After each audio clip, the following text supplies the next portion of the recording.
Welcome back, everybody. It is New Graduates Week, and a lot of grads are out looking for a job right now. Techspert Dana Thompson's here sharing some of the best jobs in the technology industry. Thanks for coming here. We appreciate no problem. it. Thank you. Our Techspert, as we like to call him.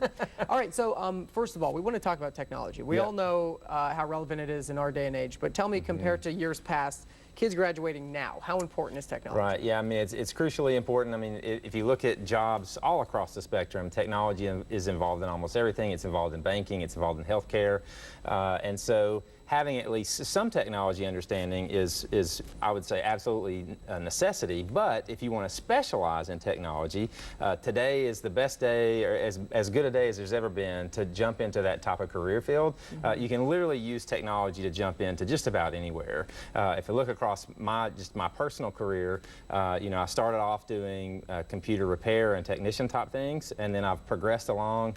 If you've hung around the show for quite a while, you probably understand that I have a passion for travel, and so my new job allows me to travel all over the place. In the last 12 months, I've been on 4 different continents. Wow. And so you can use, you know, if you have life goals, or if you have, you know, kind of dreams and desires for your life, you can definitely use technology as a launching pad to accomplish those things. Right. We kind of talked about this earlier this morning. Tell me about how interesting a technology job can be, because when some people think of tech job, you know, it might just be on a keyboard or something. That's kind of what comes to my mind, but I know that they're very interesting jobs. Yeah, absolutely, absolutely. I mean, there's definitely interesting things. I mean, and especially like if you see this in your kids, right? Like if you see they like to tinker, you know, they're always, you know, they're taking apart the remote control and trying to figure out how it works. Technology is probably a great place for them to be thinking about, and it's, you know, it's, for me, it's a passion. It's something I've always been excited about. I've always enjoyed messing around with computers, and so if you see that in your kids, you know, encourage it, because it's not just, you know, fixing problems and breaking broken things necessarily. I mean, we need people thinking about these bigger problems,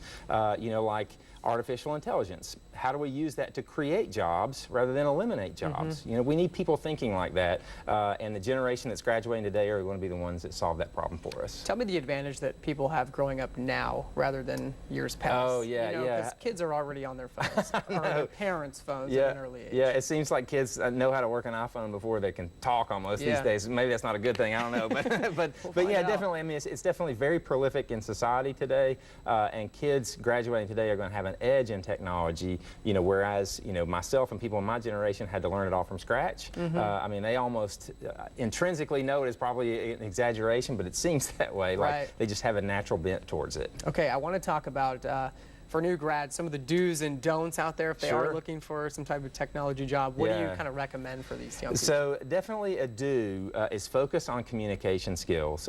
Long gone are the days of the guy that kind of sits in the back corner and nobody really knows his name and he never talks to anybody. Technology is very much at the forefront of business, so if you want to progress in this career field, you need to be able to communicate well. Now, that doesn't necessarily mean you have to come on TV like I do, but if you can just sit down with a manager or sit down with coworkers and communicate ideas well, you'll go far in technology. As far as don'ts are concerned, you know, social media offers snags for anybody, so, you know, be careful what we're saying on social media, because the headhunters and, you know, managers, they look at these things, they look at profiles, and if you're saying negative things all the time, you might not be the first person to get the job. Absolutely. Tell me, what are some things that graduates should know graduating school looking for a tech job? Just a tip, maybe. Well, I think, you know, have a vision for what it is you want to accomplish. You know, a lot of times, you know, when we graduate school, people buy a car, they get into debt, and then, you know, now all of a sudden, like, I have to have a job, and so we make hasty decisions. You know, I would just say, you know, be careful with the decisions you make and have a goal in mind, and then chase that goal. Okay. Dan Thompson, our Techspert, thank you so much for coming in. You're welcome. You're watching 10 News this morning. Coming up next, ACT prep. Everything you